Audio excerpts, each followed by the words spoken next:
नमस्ते। हम इस वीडियो में कर्ण के जीवन की गाथा जानेंगे। तो चलिए कहानी शुरू करते हैं। कर्ण के जन्म से लेकर दुर्योधन के साथ उनकी मित्रता तक का विस्तृत। कर्ण का जन्म कुंती के गर्भ से हुआ था, जब वो अविवाहित थी। किशोरी कुंती ने ऋषि दुर्वासा की सेवा की थी, जिससे प्रसन्न होकर उन्होंने कुंती को एक विशेष वरदान दिया।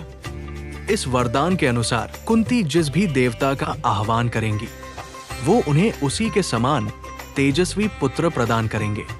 उत्सुकतावश कुंती ने सूर्य देव का आह्वान किया और परिणाम स्वरूप उन्हें सूर्य पुत्र कर्ण प्राप्त हुए। कर्ण जन्म से ही कवच और कुंडल, दिव्य कवच और कान के कुंडल के साथ पैदा हुए थे, जो उन्हें युद्ध में अजेय बनाते थे।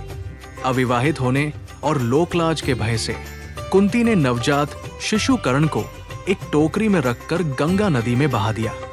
नदी में बहती हुई टोकरी हस्तिनापुर के सारथी अधिरथ और उनकी पत्नी राधा को मिली। निसंतान अधिरथ और राधा ने उस बालक को गोद ले लिया और उसे अपने पुत्र के रूप में पाला। उनका नाम वासुसेन रखा गया, जो बाद में कर्ण नाम से विख्यात हुए। माता राधा द्वारा पाले जाने के कारण उन्हें राधे भी कहा जाता है। एक सारथी के पुत्र के रूप में पले बढ़े होने के कारण कर्ण को अपने पूरे जीवन में निम्न सामाजिक दर्जे और तिरस्कार का सामना करना पड़ा। उनका क्षत्रिय वंश का होना अज्ञात था। कर्ण में जनजात योद्धा बनने की तीव्र इच्छा थी। निम्न कुल का माने जाने के कारण उन्हें द्रोणाचार्य जैसे प्रतिष्ठित गुरुओं ने औपचारिक शिक्षा देने से मना कर दिया। इसलिए वो अपनी पहचान छिपाकर महान परशुराम के पास गए और उनसे धनुर्विद्या की शिक्षा प्राप्त की। कौरवों और पांडवों की शिक्षा पूरी होने पर हस्तिनापुर में एक शस्त्र प्रदर्शन समारोह रंगभूमि आयोजित किया गया, जहां राजकुमारों ने अपने कौशल का प्रदर्शन किया। रंगभूमि में पांडव पुत्र अर्जुन ने अद्भुत धनुर्विद्या का प्रदर्शन किया। कर्ण का एकमात्र उद्देश्य अर्जुन से श्रेष्ठ बनना था। इसलिए कर्ण ने रंगभूमि में प्रवेश किया और अर्जुन द्वारा किए गए सभी करतबों को दोहराकर उन्हें द्वंद्व युद्ध के लिए ललकारा।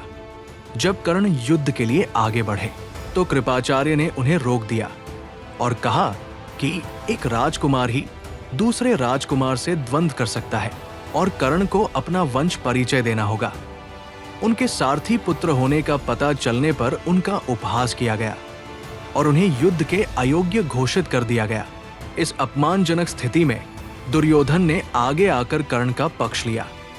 उसने कर्ण के असाधारण पराक्रम को पहचाना और अर्जुन को नीचा दिखाने के लिए उसे एक शक्तिशाली मित्र के रूप में देखा।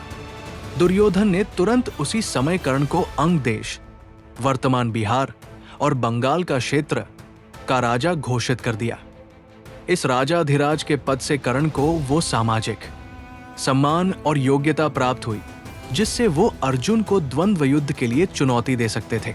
दुर्योधन के इस महान उपकार और सम्मान से कर्ण भावुक हो गए, जहां पूरी दुनिया ने उनके जन्म के कारण उनका तिरस्कार किया, वही दुर्योधन ने उन्हें गले लगाकर उनका सम्मान बढ़ाया।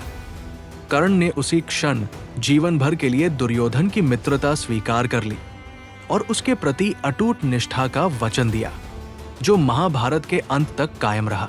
इस प्रकार कर्ण का जीवन जन्म के त्याग, सामाजिक संघर्ष और शिक्षा की तलाश से भरा रहा, जिसका समापन दुर्योधन के साथ एक ऐसी मित्रता में हुआ जो कृतज्ञता, निष्ठा और पांडवों के प्रति साझा प्रतिद्वंद्विता पर आधारित थी। इस कहानी का पाठ 2 बहुत जल्द आएगा। तब तक आप हमसे जुड़े रहें।